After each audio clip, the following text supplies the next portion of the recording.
അങ്ങനെ ആയപ്പോഴാണ് ഞാൻ ഓർത്തത് ശരി നമുക്ക് റൈറ്റ് ആയിട്ടുള്ള ഗൈഡൻസ് കൊടുക്കാം. അപ്പം അതിൻ്റെ ഭാഗമായിട്ട് അത് വരണമെന്നുണ്ടെങ്കിൽ എന്ത് ചെയ്യണം? യൂണിവേഴ്സിറ്റി ഓഫീഷ്യൽസ് എൻ്റെ കൂടെ ഇരുന്ന് A to Z കാര്യങ്ങൾ പറയണം. ഇപ്പം നമ്മളുടെ ഇൻ്റർവ്യൂ ശ്രദ്ധിച്ചിട്ടുണ്ടെങ്കിൽ രോഹിത്തിന് മനസ്സിലാകും, ഞങ്ങൾ ബിഗിനിങ് മുതൽ എൻഡ് വരെ പറയുന്നുണ്ട്, അല്ലാതെ ഇടയ്ക്കൊന്ന് അവിടുന്ന് ഇവിടുന്ന് ഒന്നും അല്ല പറയുന്നത്. ഞാൻ ഡോക്ടറിനെ പറ്റി വേറൊരു കാര്യം കേട്ടു. അവിടെ ലിത്വേനിയയിൽ ഈ ജോബ് ഇവിടുന്ന് വാഗ്ദാനം ചെയ്ത് കൊണ്ടുപോയ 1-2 സ്റ്റുഡൻസ് അവിടെ എന്തോ ഇഷ്യൂ പറ്റിയപ്പം ഡോക്ടറാണ് ഹെൽപ്പ് ചെയ്ത് കൊടുത്തത്, ഡോക്ടറാണ് അത് ക്ലിയർ ചെയ്ത് കൊടുത്തത്. അത് MSc സംസാരിച്ച് അത് ക്ലിയർ ചെയ്ത കുട്ടികൾക്ക് വേണ്ട എല്ലാ അസിസ്റ്റൻസും കൊടുത്തത് ഡോക്ടറാണെന്നൊരു കേൾവി ഞാൻ കേട്ടായിരുന്നു.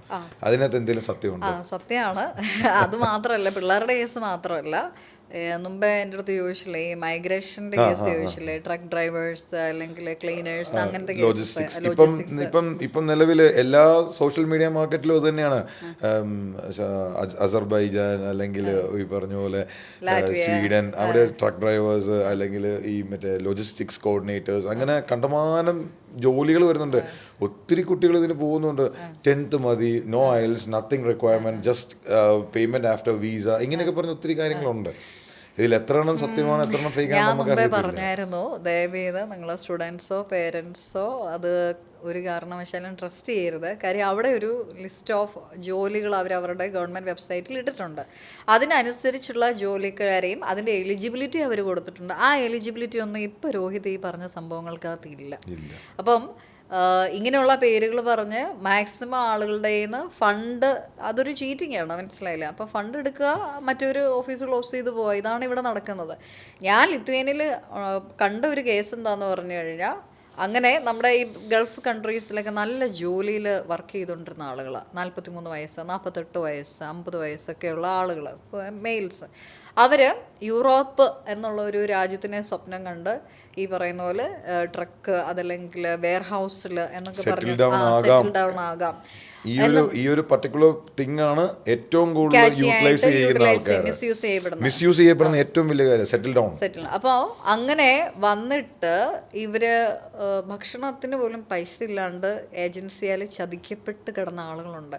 അവസാനം എനിക്ക് ഇൻവോൾവ് ചെയ്യേണ്ടതെന്ന്, കാര്യം നമ്മൾ അവിടെ നിൽക്കുമ്പോൾ നാച്ചുറലി മലയാളിയാണ്, ഇവരെല്ലാം മലയാളികളായിരുന്നു, സോഷ്യൽ വർക്കിംഗ് എനിക്കുണ്ട്. അപ്പോൾ അങ്ങനെ ആയപ്പോഴത്തേക്കും NGO അവർ കോണ്ടാക്ട് ചെയ്തു, ഇവരെ കണ്ടു, ഞാൻ പോയി സംസാരിച്ചു. എനിക്ക് കണ്ടപ്പോൾ ഭയങ്കര സങ്കടമായിപ്പോയി. കാരണം എന്താണെന്ന് പറഞ്ഞു കഴിഞ്ഞാൽ അവരെന്നോട് പറയണം, വേണ്ട ഞങ്ങൾ ഗൾഫിൽ നല്ല പ്രൊഫഷണലി വർക്ക് ചെയ്ത ആളുകളാണ്, അപ്പോൾ അവർ ഒക്കെ ചീറ്റഡ് ആയി പോയിട്ടുണ്ട്. ഇങ്ങനത്തെ നിരവധിയായിട്ടുള്ള പ്രശ്നങ്ങൾ, സ്റ്റുഡൻസിൻ്റെ കേസ് ഒക്കെ നമുക്ക് ഇൻവോൾവ് ചെയ്യേണ്ടതായിട്ട് വന്നിട്ടുണ്ട്. അതുകൊണ്ടാണ് ഞാൻ വീണ്ടും വീണ്ടും റിപ്പീറ്റഡ് ആയിട്ട് പറയുന്നത്, ഓൾവേസ് മേക്ക് ഷുവർ നിങ്ങൾ ട്രാൻസ്പെറൻ്റ് ആയിട്ട് ഡയറക്റ്റായിട്ട് യൂണിവേഴ്സിറ്റിയുമായിട്ട് കൊളാബറേറ്റ് ചെയ്ത് വർക്ക് ചെയ്യുന്ന, ഞാനും ഒക്കെ ആയിട്ട് ഈ പറയുന്ന പോലെ അഡ്മിഷൻസ് പ്രോസസ്സ് ചെയ്യുന്നതാണ് എപ്പോഴും ഉചിതം. ഒരു കാര്യം കൂടെ ഡോക്ടർ, നമ്മൾ ഏതൊരു കൺസൾട്ടൻസി ചെന്നാലും അപ് ടു വീസ, ഇതാണ് ഒരു deadline, from offer letter to visa. ഇതിനപ്പുറത്തോട്ട് ഉള്ള അസിസ്റ്റൻസ്, പണ്ടൊക്കെ ഈ ചൈനയ്ക്ക് MBBSനും അല്ലെങ്കിൽ ഒരു ബൾക്കായിട്ട് ഈ വണ്ടി നിറച്ച് പിള്ളേരെ കൊണ്ടുവന്നൊരു സിനാരിയോ ഉണ്ട്. എൻ്റെ സിസ്റ്ററൊക്കെ പോയിട്ടുള്ളത് കേട്ടോ. അപ്പം അത് ഈ അഡ്മിഷൻ തീരുന്നതിന് മുമ്പ് കുത്തി നിറച്ച് പിള്ളേരെ ഫ്ലൈറ്റേക്ക് കിട്ടിക്കൊണ്ടുവന്നൊരു സിനാരിയോ ഉണ്ട് എന്ന് പറഞ്ഞ പോലെ. അത് പിന്നെ അവർക്ക് ഒരു അവിടെ എത്തിക്കഴിഞ്ഞാൽ അവരതിൻ്റെ അസിസ്റ്റൻസ് കൊടുക്കുമെന്നേലും പറയും. ഇത് വിസ കിട്ടി, നീ വേണേ പോകണം, വിസ കിട്ടിയ എൻ്റെ പരിപാടി കഴിഞ്ഞു എന്ന രീതിയിലാണ് ഒരു 95% കൺസൾട്ടൻസിയും റൺ ചെയ്യുന്നത്. നമ്മൾ ഇതിൽ നിന്ന് എന്താണ് വ്യത്യസ്തമായി ചെയ്യുന്നത്? ഞാൻ മുമ്പേ പറഞ്ഞായിരുന്നു, ഞാൻ ഒന്നുകൂടെ ആ ചോദ്യം ഹൈലൈറ്റ് ചെയ്യുന്നത് കുട്ടികൾക്കും പേരൻസിനും വേണ്ടിയാണ്. നമ്മൾ അവരിവിടുന്ന് കയറി പോയി കഴിഞ്ഞിട്ട് അവരെ അവിടെ ഓർഫനസിനെ പോലെ ഒരിക്കലും വിടത്തില്ല. കാരണം ഞാൻ ഒഫീഷ്യൽ കൺസൾട്ടൻ്റാണ്. യൂണിവേഴ്സിറ്റിക്കാർ എനിക്ക് കണ്ടിന്യൂസ് ആയിട്ട് കമ്മ്യൂണിക്കേഷനിലുള്ളത് ഈ സ്റ്റാഫുകളും ഈ കുട്ടികൾ ഈ കാണുന്ന ഇൻ്റർവ്യൂ ഓഫീസേഴ്സും അഡ്മിഷൻ ഡിപ്പാർട്ട്മെൻറ്റും ഒക്കെ. അപ്പോൾ ഒരു കുട്ടി അവിടെ വന്ന് യൂണിവേഴ്സിറ്റിയുടെ ഹോസ്റ്റൽ, അതിന് ഡോർമിറ്ററി എന്ന് പറയും, ആ ഡോർമിറ്ററിയിൽ പ്രവേശിച്ച് അവിടെ സെറ്റിൽഡായി പിറ്റേ ദിവസം യൂണിവേഴ്സിറ്റിയിൽ പോയി അവരുടെ സ്റ്റഡി അഗ്രീമെൻറ്റ് നേരിട്ട് സൈൻ ചെയ്യണം. അതിനുശേഷം ബാങ്ക് അക്കൗണ്ട് എടുക്കണം, സ്റ്റുഡൻറ്റ് കാർഡ് എടുക്കണം, ഫുഡ് വാങ്ങിക്കുന്ന സ്ഥലം എവിടെയാണെന്ന് തപ്പിയെടുക്കണം. ഇങ്ങനത്തെ നിരവധിയായിട്ടുള്ള ഒരു ഇനീഷ്യൽ സെറ്റിൽമെൻ്റ് ഉണ്ട്. ഈ സെറ്റിൽമെൻറ്റിന് വേണ്ടി ഞാനവിടെ നേരിട്ടുണ്ടായിരുന്ന സമയങ്ങളിൽ ഒക്കെയും നേരിട്ട് പോകും. ഇപ്പോഴാണല്ലോ ഞാൻ കുറച്ച് ദിവസത്തേക്ക്. അപ്പോൾ അല്ല എന്നുണ്ടെങ്കിൽ നമ്മളുടെ കൺസേൺഡ് ആയിട്ടുള്ള അതോറിറ്റീസ് ഉണ്ട് അവിടെ, അല്ലെങ്കിൽ എൻ്റെ തന്നെ കുട്ടികളുണ്ട്. ഡിയർ സ്റ്റുഡൻസ്, നിങ്ങൾ ആരെങ്കിലും ഇങ്ങനൊരു സംഭവം കേട്ടിട്ടുണ്ടോ? Up to visa cut down, അത്രേ ഉള്ളൂ.